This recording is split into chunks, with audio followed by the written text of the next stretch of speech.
Presiden Joko Widodo memimpin upacara virtual hari lahirnya Pancasila.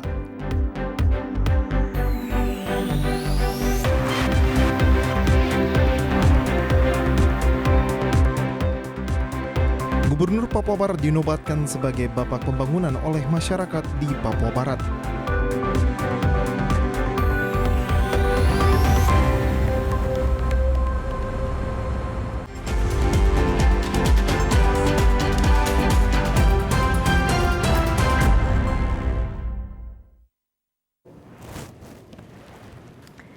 Salam jumpa pemirsa, senang sekali saya Maria Talim Bekas dapat kembali menjumpai Anda dalam program Berita Papua Barat hari ini. Sejumlah informasi di Papua Barat akan kami hadirkan untuk Anda. Inilah berita selengkapnya. Pemirsa, Presiden Joko Widodo memimpin upacara Hari Lahir Pancasila yang digelar secara virtual pada Selasa 1 Juni 2021 bertempat di Gedung Pancasila, Jakarta. Presiden Joko Widodo yang mengenakan baju adat dari Tanah Bumbu, Kalimantan Selatan bertindak sebagai inspektur upacara di Istana Kepresidenan Bogor, Jawa Barat. Adapun upacara dipusatkan di halaman Gedung Pancasila, Kementerian Luar Negeri, Jakarta. Dari halaman Gedung Pancasila, Jakarta, Sekretaris Daerah Provinsi Papua Barat Nathaniel D. Mandacan, Kapolda Papua Barat, Pangdam 18 Kaswari, serta Forkopimda mengikuti upacara virtual ini secara hikmat yang bertempat di salah satu hotel di Manokwari. Dalam amanatnya, Presiden Joko Widodo mengajak semua pihak agar dapat mengokohkan nilai-nilai Pancasila dan perlu terus dibumikan sebagai ideologi bangsa. Ideologi transnasional cenderung semakin meningkat, memasuki berbagai lini kehidupan masyarakat dengan berbagai cara dan berbagai strategi. Perkembangan ilmu, pengetahuan, dan teknologi juga mempengaruhi lanskap kontestasi ideologi. Revolusi Industri 4.0 telah menyediakan berbagai kemudahan dalam berdialog, dalam berinteraksi, dan berorganisasi dalam skala besar lintas negara. Ketika konektivitas 5G melanda dunia, maka interaksi antar dunia juga akan semakin mudah dan cepat. Kemudahan ini bisa digunakan oleh ideolog-ideolog transnasional radikal untuk merambah ke seluruh pelosok Indonesia, ke seluruh kalangan, dan ke seluruh usia, tidak mengenal lokasi dan waktu. Sementara itu, Sekretaris Daerah Provinsi Papua Barat Nathaniel D. Mandacan mengatakan, dengan kurangnya kesadaran masyarakat sekarang ini tentang ideologi Pancasila, dirinya berharap agar nilai-nilai Pancasila dapat terus ditingkatkan melalui generasi muda sekarang ini dengan aktifnya peran masyarakat di lingkungannya. Yang ada di dalamnya, dan kita ketahui selama ini 5 sila itu, tetapi pada waktu lalu dan nilai-nilai itu masih ada di Gedung Pancasila, 36 butir dan penjabarannya. Itu di masa sekarang ini kita berharap untuk ditimbulkan kembali, diajarkan di sekolah-sekolah, sebab nilai-nilai itu sangat bermanfaat sekali untuk mempersatukan semua anak bangsa. Tanpa pemahaman terhadap nilai-nilai itu, ya masing-masing mau sendiri-sendiri dengan apa yang diyakini, yang diketahui di daerahnya masing-masing. Demikian, jadi hari ini penting sekali untuk diperingati setiap tahun. Seperti diketahui, walaupun Pancasila telah menyatu dalam kehidupan sepanjang Republik ini berdiri, tantangan yang dihadapi tidaklah ringan. Globalisasi dan interaksi antar belahan dunia tidak serta-merta meningkatkan kesamaan pandangan dan kebersamaan, terlebih dengan kemajuan teknologi yang mempercepat interaksi. Tim Liputan TVRI Papua Barat melaporkan. Pemirsa, menumbuhkan rasa nasionalisme kepada generasi muda Papua, Satgas Arfak Mansinam Polda Papua Barat memberikan edukasi kepada anak-anak di Kampung Waisiri dan Kampung Aso, Distrik Bintuni Barat. Beberapa waktu lalu, Kepolisian Daerah Polda Papua Barat melaksanakan kegiatan Polri memberikan edukasi berupa permainan serta pembelajaran kepada anak-anak pada usia 4-10 tahun.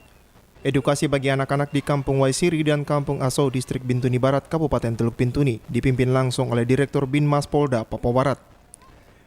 Dir Binmas mengatakan kegiatan tersebut dilakukan untuk memberikan edukasi kepada anak-anak sebagai generasi muda guna menumbuhkan jiwa nasionalisme dan mengajarkan mereka arti pentingnya memperhatikan penerapan protokol kesehatan di tengah pandemi COVID-19.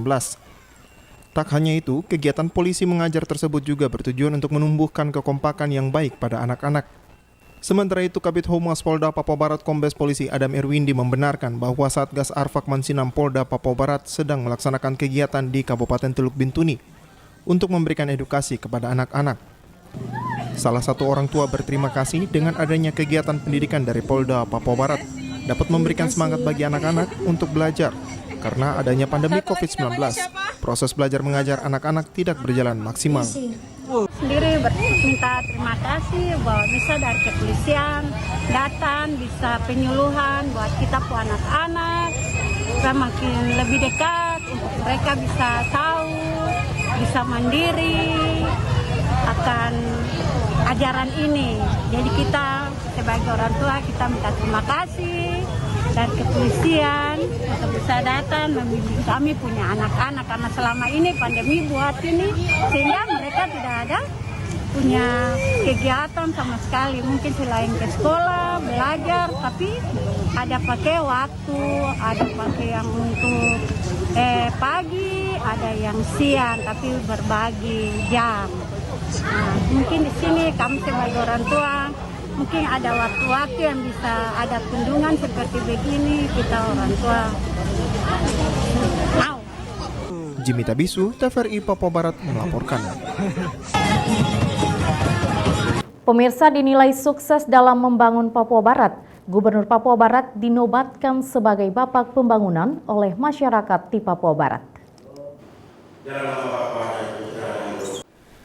Penilaian masyarakat terhadap sosok Domingus Mandacan pada masa kepemimpinannya selama 5 tahun berjalan dengan baik, sesuai dengan visi dan misi Gubernur dan Wakil Gubernur Papua Barat, Domingus Mandacan dan Muhammad Lakotani, yaitu membangun dengan iman, mempersatukan dengan kasih menuju Papua Barat yang aman, sejahtera dan bermartabat. Karena dinilai di masa kepemimpinan Gubernur Domingus Mandacan memiliki kontribusi yang positif bagi masyarakat Papua Barat, Senin 31 Mei 2021 kemarin, perwakilan tokoh agama, tokoh adat, dan juga perwakilan masyarakat Nusantara menobatkan Domingus Mandacan sebagai Bapak Pembangunan di Papua Barat.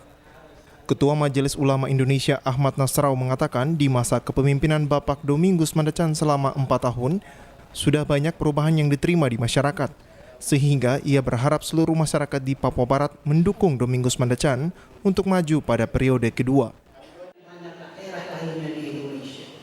Karena itu kalau baru 4 tahun saja kita sudah keluar sebagai daerah dengan pertumbuhan pembangunan yang sangat luar biasa. Saya kira ini kurang. Kita harus kasih kesempatan untuk Bapak Gubernur kita memilih Papua Barat untuk 2 periode. Amin. Yohanes Auri mewakili tokoh adat mengatakan Domingus Mandacan layak disebut Bapak Pembangunan karena ialah orang pertama yang menerima dan memberikan dana ketika Provinsi Papua Barat mulai terbentuk. Dr. Andes Domingus Mandacan adalah Bapak Pembangunan. Saya mau katakan orang boleh bicara di media, ya. Hari ini orang boleh bicara di media. Publik boleh tahu. Di mana-mana saja wartawan yang ada di sini boleh tahu. Martin Luther Muhadas,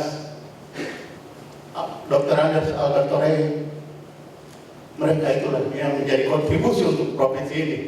Saya mau menitipkan untuk adik-adik dan anak-anak semua untuk dapat melanjutkan provinsi ini dengan aman damai. Penobatan Gubernur Papua Barat sebagai Bapak Pembangunan ditandai dengan dikenakannya kain selendang adat dan juga manik-manik, pengalungan noken, serta dipakaikan mahkota kebesaran. Jimmy Tabisu, TVRI Papua Barat melaporkan.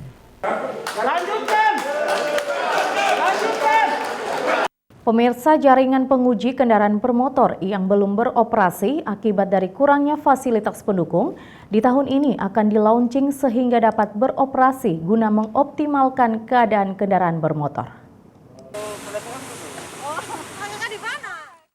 Kantor pengujian kendaraan bermotor yang bertempat di Sowi 4 sudah lama tak beroperasi dan kini tengah dibenahi dan segera dioperasikan.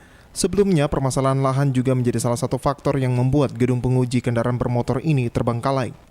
Selain itu, fasilitas dan jaringan juga segera dibenahi oleh pemerintah. Kepala Dinas Perhubungan Perikanan dan Kelautan Kabupaten Manokwari, Albert Simatupang, di ruang kerjanya belum lama ini mengatakan akan berupaya mengoptimalkan pelayanan pengujian kendaraan bermotor yang hingga saat ini tidak berfungsi akibat fasilitas pendukung yang kurang memadai. Di tahun anggaran 2021, sistem jaringan telah diakomodir, sedangkan terkait proses launching, pihaknya akan melakukan koordinasi dengan Dirjen Perhubungan Darat sehingga jaringan penguji kendaraan bermotor dapat berfungsi dengan baik. Untuk di tahun anggaran 2021 ini, kami dari Dinas Perhubungan akan berupaya untuk mengoptimalkan atau membuka pelayanan pengujian kendaraan bermotor yang tidak berfungsi karena baik fasilitas gedungnya, peralatan yang di dalam belum ada waktu itu mulai dari tahun 2012 di Palang waktu itu. Nah, terkait dengan PKB ini untuk tahun anggaran 2021 ini kami untuk sistem jaringannya, anggaran untuk sistem jaringannya itu sudah diakomodir, dialokasikan di DPA kami untuk tahun ini. Ya, namun proses launchingnya ini nanti kami akan berkoordinasi lebih lanjut ke Dirjen Perhubungan Darat terkait dengan sistem aplikasi, karena di seluruh Indonesia pengujian kendaraan bermotor ini itu satu pintu. Lebih lanjut dijelaskan Simatupang bahwa sambil menunggu koordinasi dengan Kementerian Perhubungan, saat ini Dinas Perhubungan sendiri telah menyiapkan dokumen yang berkaitan dengan proses launching jaringan uji kendaraan bermotor nanti. Dengan pembukaan nanti launching PKB ini, kita berharap kepada seluruh pengguna transportasi, khususnya bagi angkutan barang, angkutan penumpang yang harus dikir, itu harus lewat dari pengujian kendaraan bermotor. Sementara selama ini sistem manual itu sudah tidak dibenarkan lagi oleh Undang-Undang Lalu Lintas, tidak dibenarkan. Itu sudah ada surat dari Dirjen Perhubungan Darat. Jadi selama ini berapa bulan yang lalu kami sudah hentikan pelayanan kir yang secara manual. Jadi kami berharap juga kepada pemilik atau supir yang membutuhkan pelayanan jasa kir ini, pengujian kendaraan bermotor ini, tolonglah hati-hati hati-hati bila mana ada kekurangan mobil atau kendaraan yang dia bawa, karena uji kir ini belum bisa kami laksanakan secara teknik. Namun demikian kita berharap bulan Juli bulan Juli kita akan upayakan untuk launchingnya di tahun ini. Setelah di-launching, nantinya jaringan pengujian kendaraan bermotor akan diberlakukan juga peraturan Bupati agar setiap kendaraan bermotor wajib melakukan uji kendaraan bermotor, sehingga melalui pengujian kendaraan bermotor ini dapat menjadi sumber pendapatan asli daerah Kabupaten Manokwari. Arina Irianan, TVRI Papua Barat melaporkan. Informasi selanjutnya akan kami hadirkan setelah jeda berikut ini. Tetaplah bersama kami.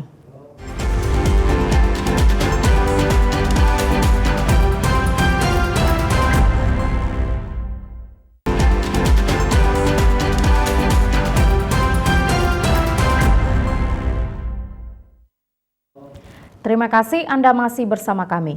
Pemirsa, sejak awal dilakukannya program vaksinasi di Manokwari, Dinas Kesehatan Manokwari belum mendapat laporan terkait efek samping dari suntikan vaksinasi oleh para penerima vaksin.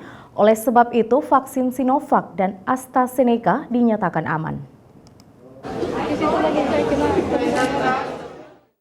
Program pemerintah tentang vaksinasi di Kabupaten Manokwari telah berjalan dengan baik. Diawali dari pimpinan Forkopimda, tenaga kesehatan, TNI Polri, PNS, dan para pekerja publik yang dilaunching oleh Gubernur Papua Barat pada 14 Januari 2021 lalu. Layanan vaksinasi pun dilakukan secara massal dan juga secara mandiri di unit layanan kesehatan milik pemerintah daerah, baik kabupaten maupun provinsi. Kepala Bidang P2P pada Dinas Kesehatan Kabupaten Manokwari, Martin Rante Tampang, Senin kemarin menjelaskan, di Kabupaten Manokwari vaksin yang digunakan adalah vaksin Sinovac. Namun jika dilihat dari sisi spesifikasi, vaksin AstraZeneca memiliki keunggulan. Sebenarnya lebih bagus AstraZeneca dari sisi spesifikasinya itu lebih tinggi ketimbang yang ini. Jadi Sinovac. Iya, Sinovac. Kalau Sinovac ini kan 65% saja toh. Kalau yang Astra itu di atas 80. Jadi perlindungannya atau pembentukan antibodinya lebih bagus. Cuman gejala ikutannya lebih banyak di AstraZeneca, makanya orang takut menggunakan itu. Nah, sementara ada di 9 provinsi itu hari kan ada yang ditarik dari peredaran karena itu satu nomor batch yang sudah ditarik karena banyak sekali kejadian ikutannya. Tapi yang ada di Papua Barat adalah nomor batch yang aman yang sudah digunakan di TNI Polri. Dan iya, puji Tuhan nggak ada apa-apa seperti halnya dengan Sinovac. Dijelaskan bahwa vaksin AstraZeneca dinyatakan aman sehingga menjadi alternatif pada program vaksin gotong royong yang dikhususkan pada karyawan perusahaan di Manokwari. Ya bisa jadi juga nanti menjadi pilihan perusahaan karena kita sudah masuk ke imunisasi gotong royong yang sudah di-launching oleh kementerian dan itu peruntukan bagi perusahaan-perusahaan. Jadi ada kemungkinan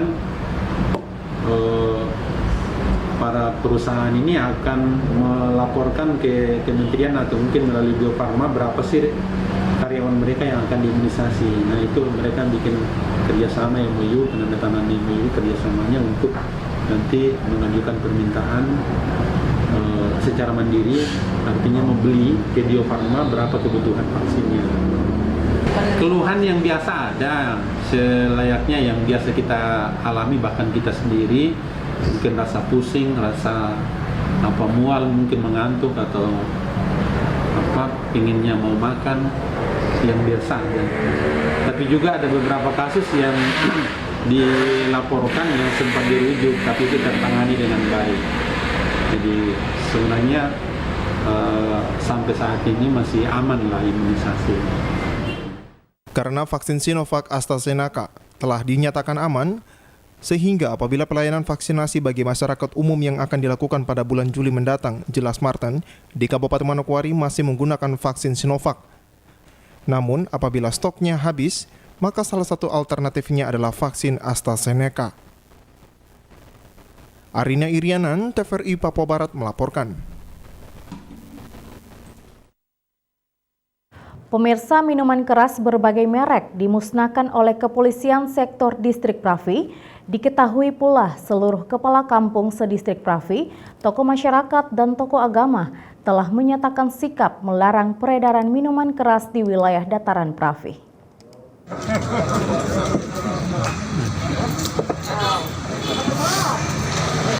Bertempat di halaman apel, Senin 31 Mei pagi kemarin, Polsek Pravi melakukan pemusnahan minuman keras hasil operasi pada akhir bulan kemarin.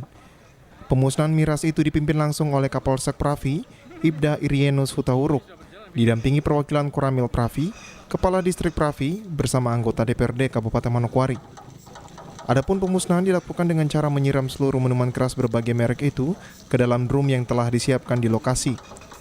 Diketahui juga sesuai hasil kesepakatan bersama Kepala Distrik Pravi dan Ramil Pravi, Kapolsek Pravi, semua kepala kampung sedistrik Pravi, tokoh masyarakat dan tokoh agama pada hari Kamis 20 Mei 2021 telah dilarang peredaran minuman keras beralkohol jenis apapun, dan melarang semua bentuk perjudian di wilayah distrik Pravi.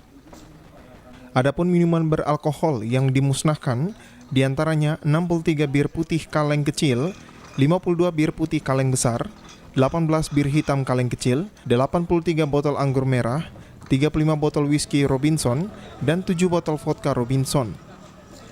Pemusnahan miras yang dilakukan Polsek Pravi turut mendapatkan apresiasi dari para tokoh-tokoh dan tamu yang hadir. Jimmy Tabisu, TVRI Papua Barat melaporkan. Pemirsa, informasi tadi sekaligus menutup jumpa kita dalam program Berita Papua Barat hari ini.